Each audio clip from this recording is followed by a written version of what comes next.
The human condition.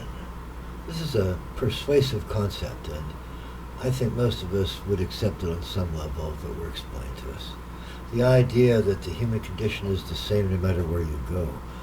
The possibility that another person's glandular chemistry is just as significant to them as yours is to you, and that glandular chemistry is altered strongly by events and pressures of the day, of your situation, of your existence, existential threats. So, it could be that, taking an apocryphal moment that didn't really happen, but it's well known by everybody, so it's easy to use as an example, that when Marie Antoinette said, "Let them eat cake," for her, eating cake would be suffering because she ate something even better than that. We don't like bread. We don't want bread. Have me cake. If you like cake, have an omelet. You know, the idea that for her, having those choices forced upon her rather than having them for herself, or allowing an artist to impress her every day with whatever, was a terrible trial. She was a brilliant woman, from all accounts. I read a little bit about her. She was a brilliant woman. She was Louis' confidant and friend and advisor. Of course, many men believe that women can't be those things, and they're wrong.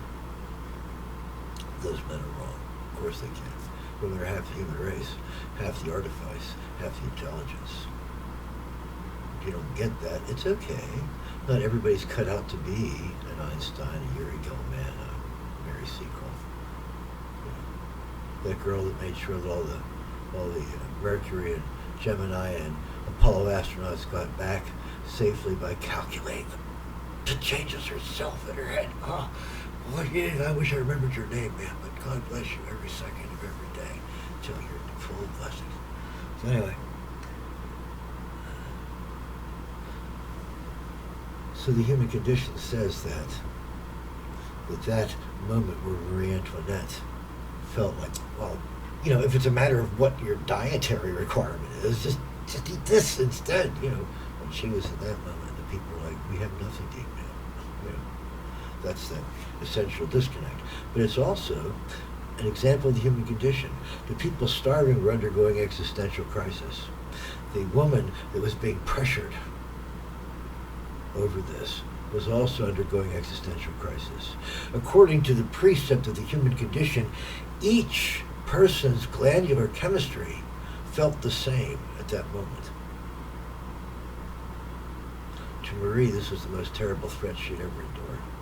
To the people, this was the most terrible threat they had ever endured. And so their bodies were reacting similarly. Now, being a poor person and not having the food, and looking at a rich person who has the food and saying, well, it's just a matter of choice, would make you see red. And you'd think she doesn't know what it's like to feel like this. But yes, she does.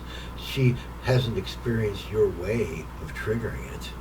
God bless that she doesn't have to, or that you didn't have to.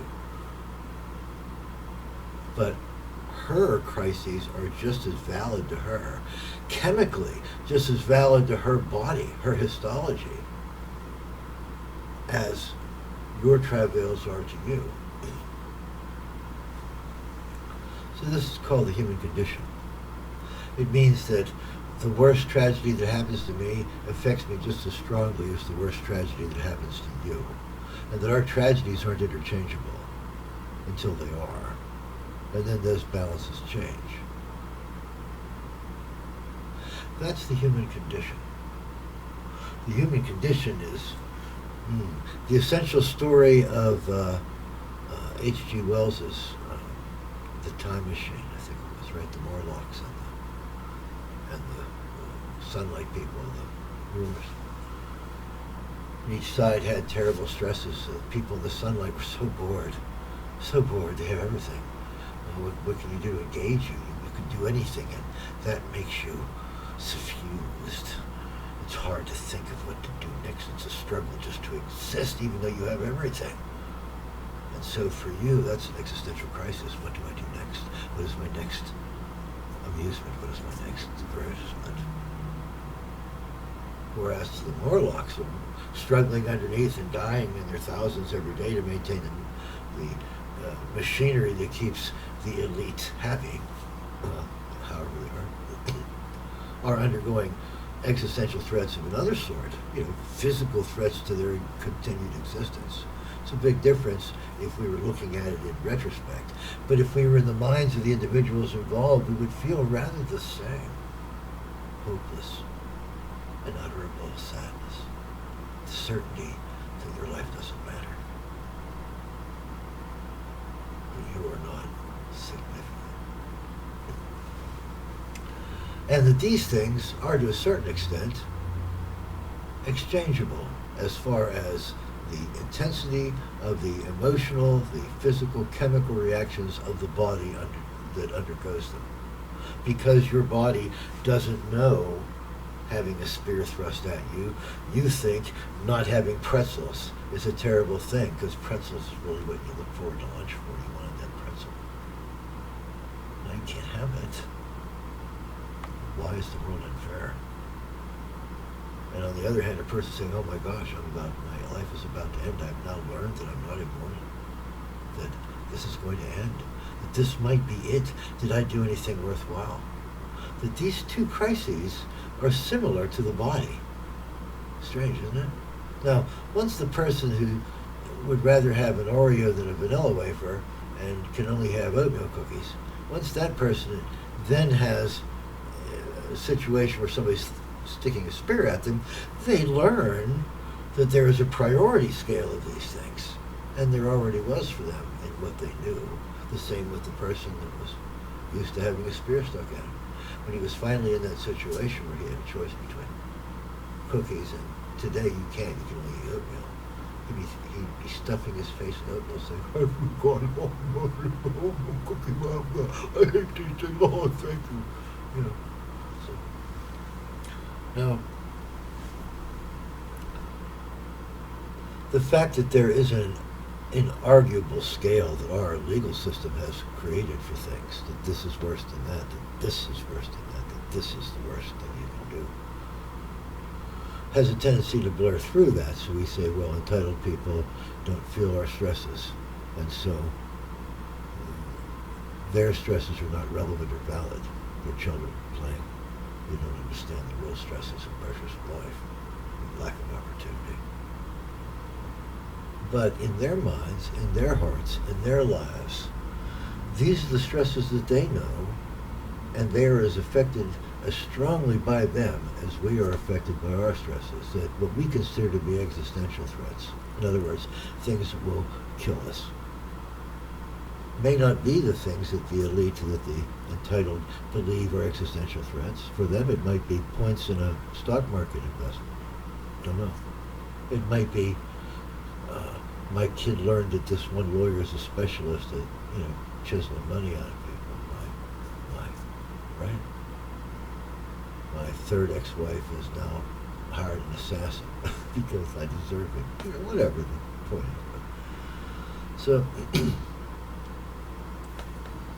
these threats are considered existential threats by whichever person is experiencing them. And until they experience the other guy, indeed, until they walk a mile in the other man's shoes, they don't understand that the level of stresses that they're enduring are, to a certain extent, congruent. My body can only send enough excitement hormones into me before I pop. Same with him.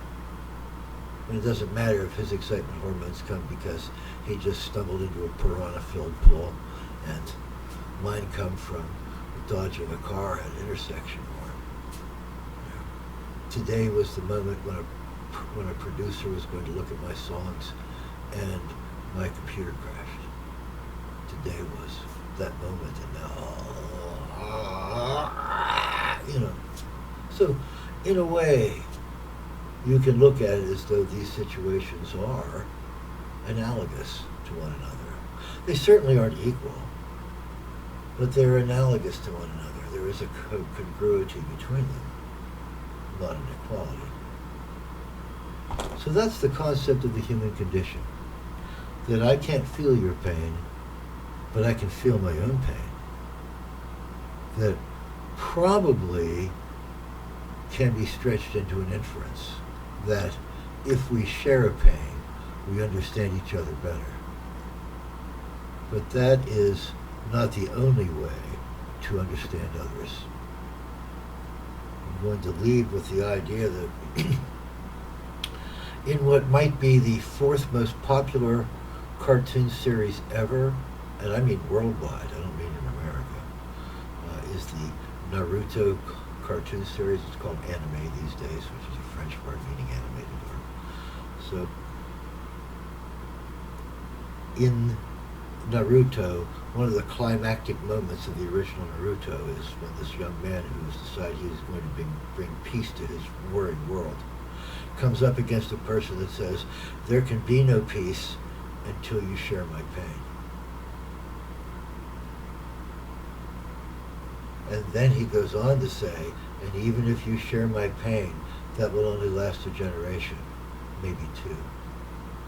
And then we'll have to learn the same lesson again, and again, and again, and it will never stop. So there's a philosophical conundrum for you. Can, in your mind, anyone really ever understand someone unless they have shared some sort of a terrible crisis, some sort of a soul-searing moment? And so they know exactly where they were at that moment, and they feel a camaraderie. You, sir, have shared that moment with me. Or are there other ways to come to understand a person so that you can feel comfortable, so that you can allow them to have the same rights that you have?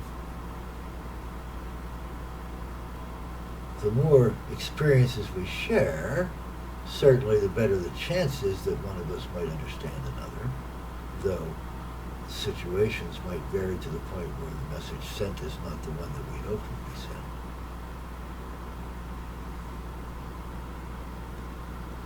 But I like that question that Masashi Kishimoto, who wrote the Naruto series originally, came up with when Naruto has this philosophical conversation with a man who represents existential threat to his whole civilization, and they have that conversation. I want to solve the world's pain. I want us all to be accepting and loving one another. And the other guy says, that can't happen. We have to go through crisis and horrible threat and danger and death together. And then we will understand the meaning of those things and not want to bring them to others.